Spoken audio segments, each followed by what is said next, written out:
ሰራት የሚጠራጠራትን የማምናትም ደግሞ በጥቂቱ የሚጠላትን የቀድሞ ባለቤቱን ባራክ አሁን ደግሞ መርዳት እንዳለበት ራሱን አሳምኖታል። ባራክ ከሰራት እርዳታ ትኩረት የምትፈልግበት ሰዓት ነው። ይህ ማለት ከዜነብ በትንሹም በጥቂቱም ሊረቅበት የሚችልበት ሁኔታ ሊመቻች ይችላል። ባራክ ለሰራት ታምነኛለህ ወይ ብላው ቲቤትን እንደገደለችው ነግረዋለች።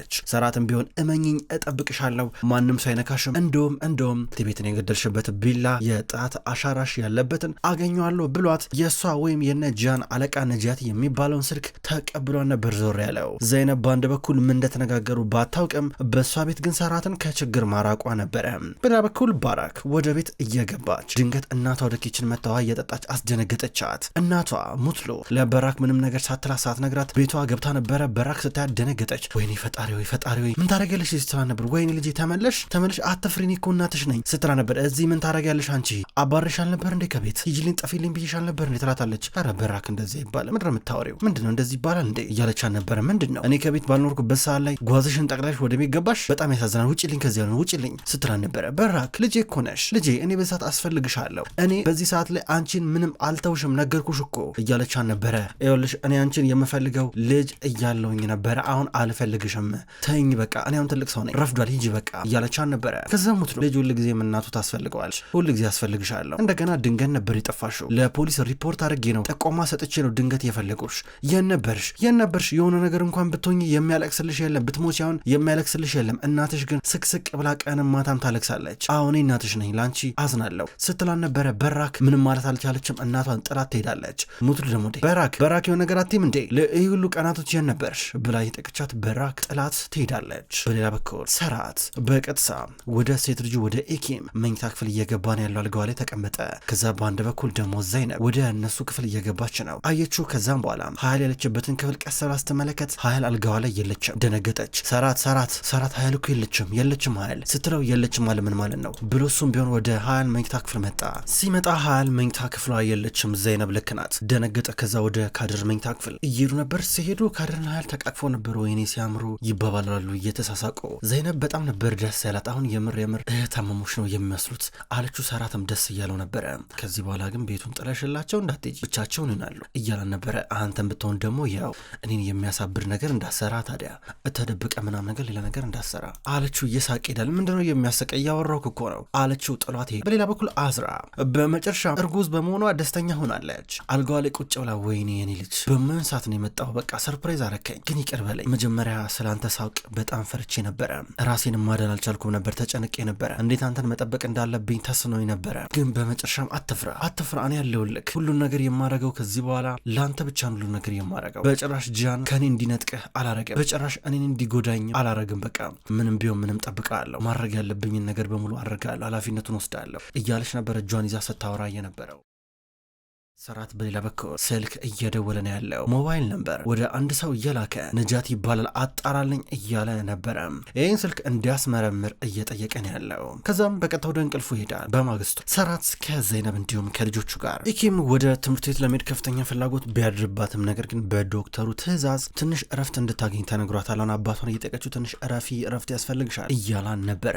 እንዲህ እያሉ አንድ ላይ አብረው እየተጫወቱ ዘይነብ ዝም ብላ በስልኳ ቴክስት እያደረገች ነው። ዘይነብ ምግቡን አተበይም እያለች ካደር ጠይቃታለች። ከዚህ ቀደም ዘይነብ እንደዚህ ነገር አልለመደባትም። ከዛ ያው እንግዲህ ዛሬ የሆነች አጭር ስብሰባ ነበረችን፣ ለሱ የሚሆን እኮ ቦታ እየፈለግኩኝ ነው ትላለች ዘይነብ። ከዛ ሰራት ታዲያ ምን ችግር አለው እኛ ሆቴል አትመጡም እንዴ ይላታል። ኧረ አይደለም ሰራት፣ አንደኛ ሆቴሉ ውድ ነው ያንተ ሆቴል፣ እንደገና ደግሞ የኛ ሁኔታ ያዚያ ቦታ ሄደን እንጠቀም አይፈቅድም አለችው። ከዛ እሱ ችግር የለም ብሎ አሳመናት። ደስ አላት። ከዛ ሁሉም ነገር የጋራ ነው፣ በትዳር ውስጥ የኔ ያንቺ የሚባል ነገር የለም እያለ ነው ያንተ ሆቴል ስትለው። የሁለቱን ንግግር የሰሙት ኢኪምና ሀያል ደስ ይላቸዋል። በተለይም ካደር ደስ እያለ ነበር። ድንገት የሆነ መኪና መጣ።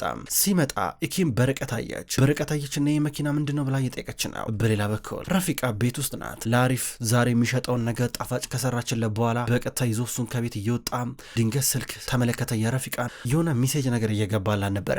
መልእክት ተልኮልሽ ረፊቃ እያለ ነበር። አምጣው ስልኬን አለችው። ሄዶ ሲሰጣት ወይኔ አይኔ እኮ ነው ችግር አለብኝ እስኪ አንተ አንብበልኝ አለችው። ከዛ ከፈተና ማንበብ ጀመረ። መልእክቱን የላከችው ኢብሩ ነበረች። እማዬ ምን ያህል ወተት ነው የምትፈልጊው ለኬኩ የሚል ጥያቄ ነበር የጠየቀቻት። ይሄ መልእክት ካየ ካየው በኋላ ተደናገጠ።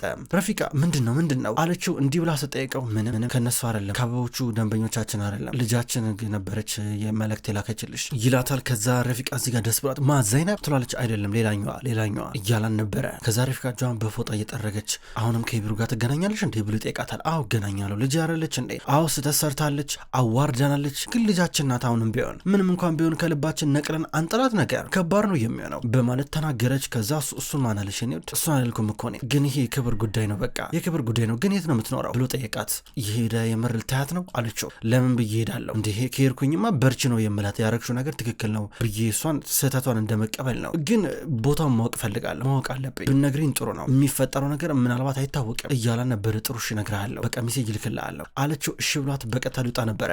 ናፍቃለች አይደለ ብላ ጠየቀችው። አሪፍ ቆም አለ። አልናፈቀችኝ፣ እንደነገርኩሽ ይሄ የክብር ጉዳይ ነው። አባትን ረግጣ ከዚህ ቤት ከወጣች አትወደኝም አታከብረኝም ማለት ነው እያለ ነበር። ድንገት አዝራ መጣች። ውሃ ተሸክማ ስትመጣ ረፊቃ ስታያት እንዴ ሆነ አስቀምጪው እንጂ ሆነ አስቀምጪው ምን ከባድ ነገር የምትይዙ በማለት ተቆጣቻት። አሪፍ ደነገጠ። ማለቴ አዝራ ትንሽ እኮ የጀርባ ወገቧን እንትን ብሏን ነበረ፣ ትንሽ እያመማን ነበር። ለዛ ነው ያስፈራኛል የሷ ነገር እንዳትጎዳ ብዬ ነው ትለዋለች። ከዛ እሱ በቃ እኔ ላስገባው ብሎ ወደ ውስጥ ካስገባው በኋላ ብሎ በቃ መልካም ቀን ብሏቸው ይሄዳል። መልካም ቀን እያሉ ተሰናበቱት። ጥሏቸው ከሄደ በኋላ አዝራና ረፊቃ ብቻ ቀሩ። ረፊቃ አዝራን ትቆጣት ጀመረ። አንቺ ሰው ሚልሽን አሰቢም፣ ከዚህ በኋላ ከባድ ነገር ናታንሺ፣ ለራስሽ ተጠንቀቂ እንጂ ለራስሽ አሰቢ። እንዴ ምንድን አሁን እኮ ሁለት እኮ ናችሁ አለቻት። ከዛ እሷ ደስ አላት። አዝራ እሺ አመሰግናለሁ ስትል ነበረ። ገና ለገና ረፊቃ ልጁ የሙስጠፋ ነው ብላ ገና ከሆኑ እንክብካቤዋ ጀምሯል። በሌላ በኩል አሁን ሰራት ለሴት ልጁ ያመጣውን ሰርፕራይዝ ሊያሳያት ከቤት ደገፍ አርጓት አቅፏት እየወጡ ነበረ። በቀጥታ ወደ ሰርፕራይዙ እየሄዱ ናቸው። ፎቶግራፍ የሚነሱበት አነስ ያለች ቤት ነበረች የመጣችው በመኪና ተጭና። ከዛ ኢኪምና ያል ከገቡ በኋላ ካደረም ገባች። ከዛም በኋላ አሁን ሰራትም ከጎናቸው ሊሆን ነው። ዘይነብ ቶሎ ብላ ከጎናቸው ነች። ናገባ እያሉት ናቸው። ፎቶ ተነሱ።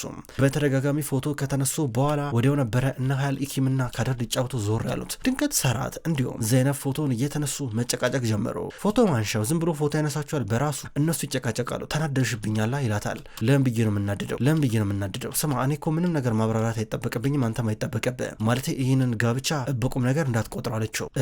ባለፈ ያልኩሽን ነገር እንትን ብለሽዋል መሰለኝ፣ አረሳሽው መሰለኝ፣ አሁንም እየተብሰለሰልሽበት ነው ይላታል። ኧረ እኔ አልተብሰለሰልኩበትም። እንዴ ምንድን ነው ማለቴ ለታይታ አይደል እኔና አንተ ትዳር ድራማ አይደለ በቃ እናስመስላለን ችግር የለም ትለዋለች። ኧረ ዘይነብ እንደዛ እኮ አይደለም እባክሽ፣ ዘይነብ ለእኔ ሪስክ እንድትወስጂ እኮ ስለማልፈልግ ነው በማለት ተናገረ። ስማ እኔ ፈለገ ነገር ብትለኝ አልሰማም ገባ አይደለ ትለዋለች። ይኸውልሽ ተናድሽብኛል ይገባኛል፣ ነገር ግን በቃ አዎ የሆነ ነገር ደብቄሻለሁ ትክክል ነኝ፣ ስለደበኩሽም ነው የተናደርሽው፣ ግን በቃ አንቺን ለመጠበቅ ያረኩት ነገር ነው ይላታል።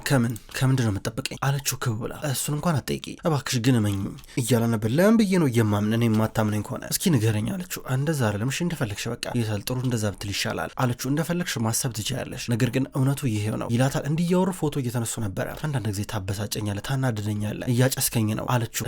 አሁን የምር ባልና ሚስት እየሆነ ያለ ነው ይላታል። ፎቶ መነሳታቸውን ቀጠሉ። ፈገግ ብለው የመጨረሻ ፎቶቸውን ይነሳሉ። ፎቶን እዛው እየተነሱ እዛው አጥቦ ነበር የሚሰጣቸው። ኢኪም ካደርና ሀያል እየተጫወቱ ናቸው። ከዛ ዘይነብ ስትመጣ ፎቶችን አያምርም ብለው እያሳዩን ናቸው። ከዛ ተቀምጠው ደግሞ ያወራሉ።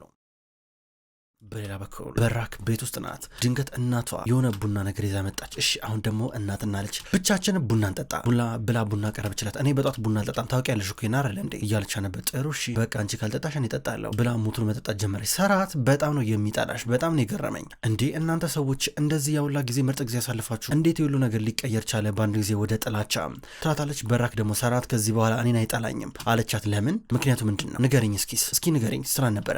በራክ ተናደና ተነየቻት። እንዴ እኔ ልረዳሽ እኮ እየሞከርኩኝ እኮ ነው። እንደገና ደግሞ አዲሱ ባልሽ ኢኪምን በመኪና ገጭቷታል። ምን አይነት ነገር ነው? ይህን እንደሚያወቁት ከፖሊሶች ነው። ፖሊሶች ነበሩ የነገሩኝ ማግባትሽ ነው አለቻት። አዎ ማለቴ በቃ ተመለከትሽ እንዴት እንደምንቀራረብ እናትና ልጅ ትላታለች። ድንገት ቱሊያ መጣች። ቱሊያ ስትመጣ በራክን ስታይ ያደነገጠች። እንዴ ወይዘሮ በራክ ተገኘሽ እንዴ መጣሽ እንዴ አለቻት። መች ጠፋው ስትላን ነበረ። አይ ሳይሆን የትም ስትሄጂኛ ማሳወቅ ነበረብሽ ብዬ ነው። እኔማ የሆን ነገር ሆነሻል ብዬ ስንቱን አሰብኩኝ መሰለሽ ትላታለች። በራክ ምንም የመሰላት አይደለም። እንደገና እናትሽን ብትሆን በጣም ተጨንቃ ነበረ ትላለች ቱሊያ። ሙስሉ በጣም ደስ አላት። አዎ እንደዛ እንደሆነች እርግጠኛ ነኝ ትላለች በራክ። እሺ ለማንኛውም እና እንዴት ነው በአንድ ጊዜ ሳትነግሪኝ? ከሀገር ወጥተሽ ነው? ቫኬሽን ሄደሽ ነው? ከተማ ቀይረሽ ነው? እየተዝናናሽ ነበረ? ምን እያረግሽ ነበረ አለቻት ቱሊያ ቀጣይ ማለት ነው ሲሄድ ከቤት እነግርሻለሁ እሺ አለቻት። ከዛ ቱሊያ ጥሩ እሺ ለማንኛውም እስካሁን ድረስ ምንጣፉ አልመጣም፣ ምናልባት ከረሱት ስልክ ቁጥር ስጭኝና ልደውልላቸውና ልጠይቃቸው እስኪያምጡት አለቻት። ምንም ምንጣፍ የለም ቱሊያ፣ ይሄን ምንጣፍ በቃ እርሺው፣ ለምሮ ማትረሺው ማይለቅ ቆሻሻ ነበረ፣ በቃ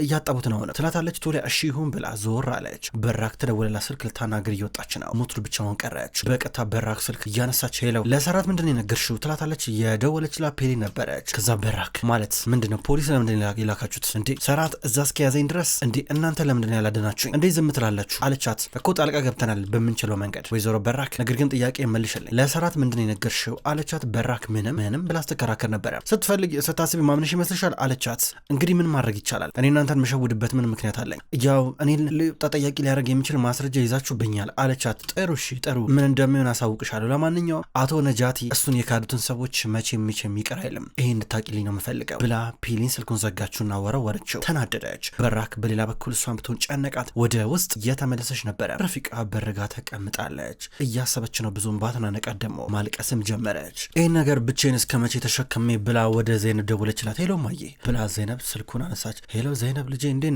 ነሽ? በእናትሽ እኔ ለራሴ ግራ ግብት ብሎኛል። በሀሳብ በቃ ልከሳልሽ ነው አለቻት። ምን ተፈጠረ ስትላት ዘይነብ ኧረ አትጠይቅኝ እስኪ፣ ኧረ አዝራ እኮ አርግዛለች፣ ያረገዘችው ደግሞ ከወንድምሽ ነው አለቻት። ዘይነብ ደነገጠች። ምን ስትላት ነበር? አዎ ልጃችን ህይወቱን አበላሸችው። አሁን ደግሞ ልጅ ይዛለት መጣች። እንዴት ነው የሚያሳፍረው! እንዴት ነው የሚገርመው! አሁን በቃ ከህይወታችን አትወጣም አለቻት። እማዬ ተረጋጊ። አሁን ምን ሊያረጉ ነው ታዲያ? ምንድን ነው ያሰቡት አለቻት። እኔ በምን አውቃለሁ ልጄ፣ እንግዲህ ያው አዝራ ስትፋታ ሊጋቡ ይሆናላ ከሙስጣፋ ጋር፣ እንዴት እንደሆነ አላውቅም ስትላት ነበር። ሊሆን ይችላል የሚባል ነገር የለም እማዬ፣ እንደ ይሄ እኮ ቀልድ እኮ አይደለም።